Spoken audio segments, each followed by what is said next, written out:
Hello बच्चों, आप सब कैसे हैं? उम्मीद करते हैं आप सब ठीक होंगे। बच्चों, ऐसा है, आज मैं इसलिए ये वीडियो बना रहा हूँ क्योंकि मुझे अक्सर बच्चे सब पूछते रहते हैं, सर आप डिफरेंट डिफरेंट लेवल पर जो गए हैं, district level, commissionery level, block level या फिर स्टेट लेवल, नेशनल लेवल, तो इस सब में क्या एक्सपीरियंस रहा, कुछ हम लोग के साथ शेयर कीजिए। क्योंकि हम लोग नए हैं तो फिर बहुत सारी जानकारियाँ मिलेगी, अलग अलग बातें पता चलेगा।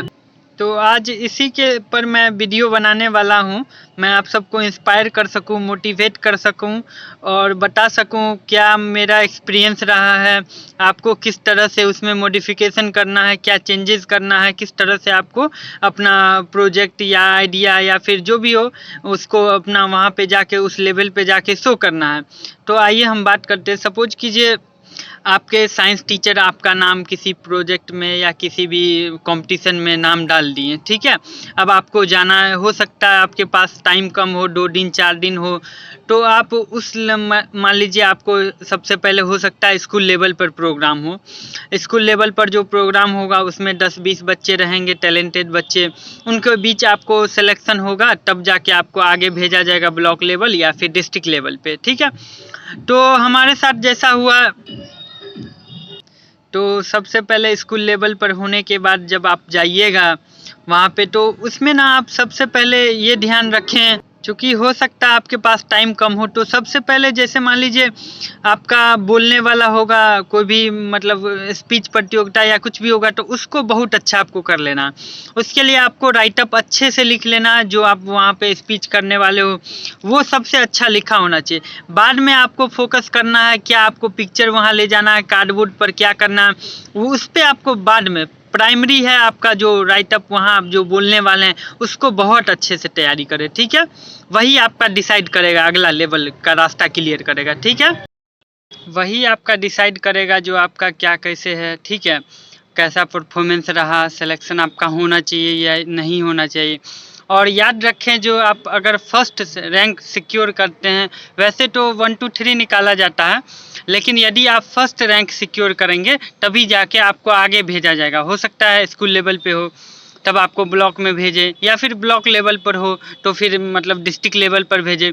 तो आपको हमेशा फर्स्ट रैंक के पीछे भागना है, जो फर्स्ट रैंक कैसे हमको सिक्योर हो, ठीक है।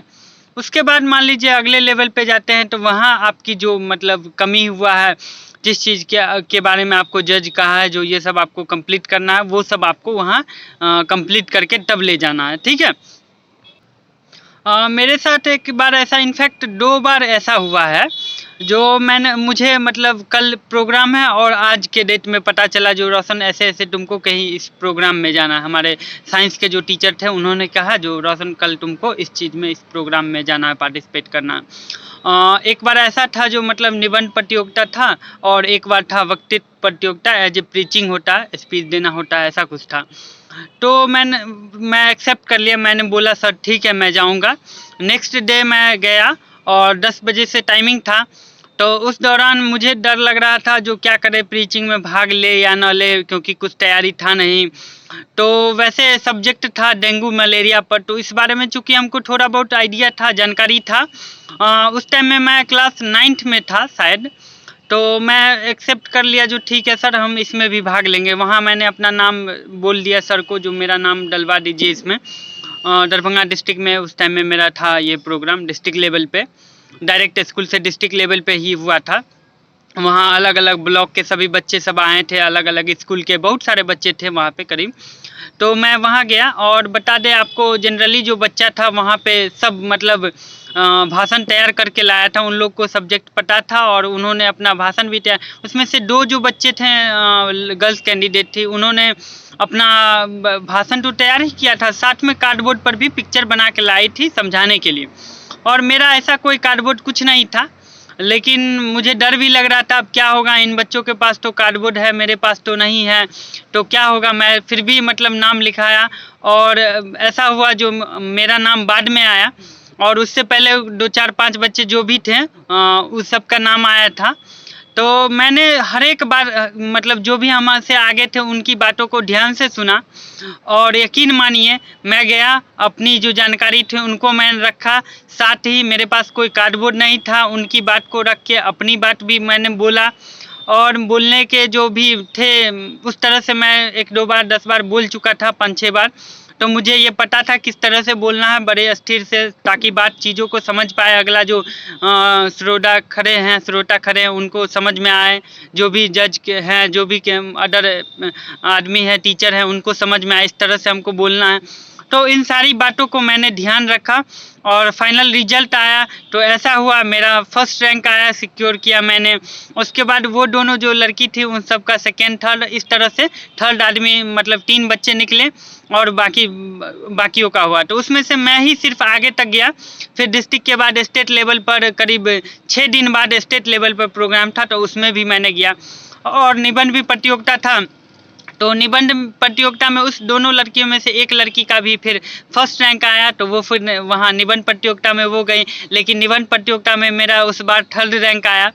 तो ठीक ही है, मेरे पास वो सब सर्टिफिकेट भी है, सर्टिफिकेट 1, 2, 3 वाले को मिलता है, प्राइजेस भी 1, 2, 3 वाले को मिलता है। बाकी कभी कभार ऐसा भी होता है, संतवना पुरस्कार एक होता है, वो 4th रैंक वाले को भी दिया जाता है। तो ये सब मैनेजमेंट पर डिपेंड करता है। तो ये मेरा एक्सपीरियंस था।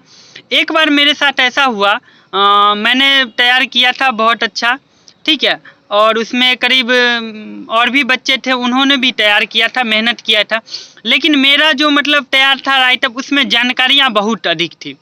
तो इस वजह से जो भी वहाँ के ज्यूरी थे उन्होंने मुझे सिलेक्ट किया, और मुझे ये भी बोला गया जो 3 दिन के बाद आपको आके दिखाना होगा क्या क्या आपने इसमें एक्स्ट्रा ऑर्डिनरी वर्क किया है।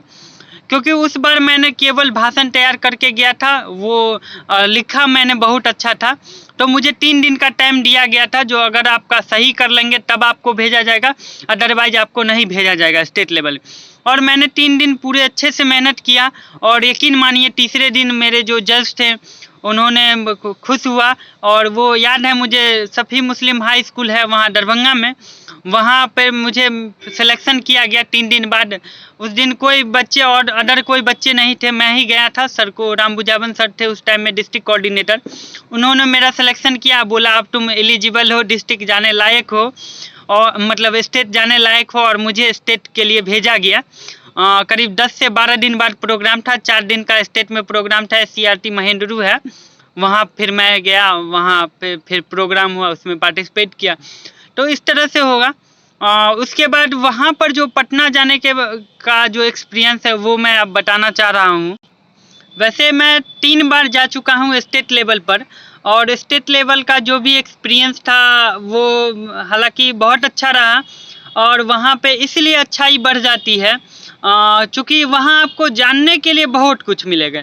अलग अलग डिस्ट्रिक्ट से बच्चे आएंगे, कुछ ऐसे डिस्ट्रिक्ट हैं जहाँ से बहुत बच्चे, मतलब इंटरेस्टेड बच्चे, बहुत जानकारी वाले बच्चे वो सब आते हैं, उनसे आपको मिलने का मौका मिलेगा। साथ ही एक चीज़ और यहाँ है, अगर आपका स्टेट लेवल में प्रोग्राम होता है तो साइंस सेंटर है एक यहाँ पे गांधी मैदान के बगल में, वहाँ आपको एज ए म्यूजियम है, साइंस म्यूजियम, वहाँ आपको ले जाया जाएगा। और 9th 10th या 8th में जितने भी आपने प्रैक्टिकल देखा होगा, मशीनरी या संवेग का, मोमेंटम का लॉ हो, या फिर जो भी हो लॉ, न्यूटन्स लॉ हो, सेकेंड थर्ड, इस सब का आपको प्रूफ करने का मौका मिलेगा। ऐसा इक्विपमेंट है, डिवाइस है या कुछ भी, वहाँ आप देख पाएंगे चीज़ों को बड़ी बारीकी से, नज़दीकी से आप समझ पाएंगे। तो इसीलिए हम बता रहे हैं आपको, वहाँ जाके दोगुना तिगुना आपका नॉलेज मतलब बढ़ सकता है। आपको जहाँ तक समझने की बात है, चीज़ों को नॉलेज की बात है, वो बहुत अच्छा से प्राप्त होगा प्रैक्टिकली आपको। चूँकि 4 दिन का टाइम मिलेगा, 4 दिन में आपको बहुत चीज़ जानना है, समझना है। ट्रिप पर भी आपको ले जाया जाएगा, साइंस सेंटर आपको घुमाया जाएगा, जो यहाँ पे है श्री कृष्ण विज्ञान सेंटर, विज्ञान केंद्र। आप गूगल करके या गूगल मैप पर भी देख सकते हैं। तो यहाँ फ्री ऑफ कॉस्ट आपको ले जाया जाएगा। और उसके बाद इसके अलावा वहाँ पे 100-150 बच्चे रहेंगे, ये तो है ही। और उन सब की जो आइडिया होगा, करीब 150 आइडिया, 100 आइडिया आपको रहेगा वहाँ पे SCRT में एक हम लोग के टाइम में एक टेंट लगा था, बड़ा सा जो SCRT का कैंपस है वहाँ पे टेंट लगा था, और उसमें सारे बच्चों को अपना अपना टेबल मिला था इस तरह से। उसमें हम लोग थे, अपना अपना जिस बच्चे का था सब था। तो पहला दिन जो प्रोग्राम होता है उसमें आपको चीज़ों को अरेंजमेंट करना होता है, तब जाके इधर से उधर जो भी हैं बच्चे अपने देख सकते हैं। तो इस तरह से था, बहुत बड़ा मतलब हॉल टाइप का था, उसमें टेंट लगाया गया था, टेबल दिया गया था इस तरह का। जिन बच्चों को इलेक्ट्रिसिटी की आवश्यकता है, उनका कोई इलेक्ट्रिसिटी रिलेटेड प्रोजेक्ट है तो उनके टेबल तक बोर्ड का व्यवस्था, इलेक्ट्रिसिटी का भी व्यवस्था था। जिनको डार्क रूम की ज़रूरत है, मतलब कि अंधेरा बंद कमरा, लाइट सनलाइट ना ज़्यादा इफेक्ट डाल सके उनके प्रोजेक्ट का, LED वाला या कोई प्रोजेक्ट हो, वो भी प्रोवाइड किए जाते हैं वहाँ पे। तो ये सब चीज़ें हैं जो आपको वहाँ पे मिल जाएगी, दिक्कत नहीं होगा। जिनको प्रोजेक्टर की आवश्यकता वो भी दिया जाता है, ठीक है, वो भी व्यवस्था किया जाता है। उसके बाद फर्स्ट डे तो आपको मतलब प्रोजेक्ट सब सारा सेटिंग कीजिए, इधर उधर आप देख सकते हैं, घूम सकते हैं। सेकेंड दिन आपका जो होगा उस दिन आपके जज आएंगे। थर्ड दिन भी अगर सेकेंड दिन बहुत सारी टेबल बाकी रह जाते हैं तो थर्ड डे भी जो जज हैं आपको आएंगे। फोर्थ डे आपको रिजल्ट अनाउंस होगा, या फिर कभी कभार ऐसा होता है थर्ड डे तक आपका पूरा हो गया 2 बजे तक, तो 3, 4 या 5 बजे तक आपको रिजल्ट अनाउंस कर दिया जाता है। इस बीच एक दिन शिक्षा मंत्री जो है वो भी आते हैं, और भी चीफ गेस्ट सब जो आते हैं वो सब आपको आएंगे। हम लोग के टाइम में भी आए थे वो, मतलब मैक्सिमम टेबल पर जा के पूछते हैं, बच्चों से मिलते हैं, लास्ट में फिर उनके द्वारा अवार्ड भी लास्ट डे दिया जाता है, तो ऐसा होता है। इसके अलावा जो खाने पीने का है वो भी हम अभी आपको बता दें। वहाँ मान लीजिए आपका सिलेक्शन होता है तो पूरे खर्च जो है आपको, हम लोग के टाइम में हमारा जो विद्यालय था, हाई स्कूल था, जयानंद हाई स्कूल बहेरा, उन्होंने पूरा खर्च दिया था।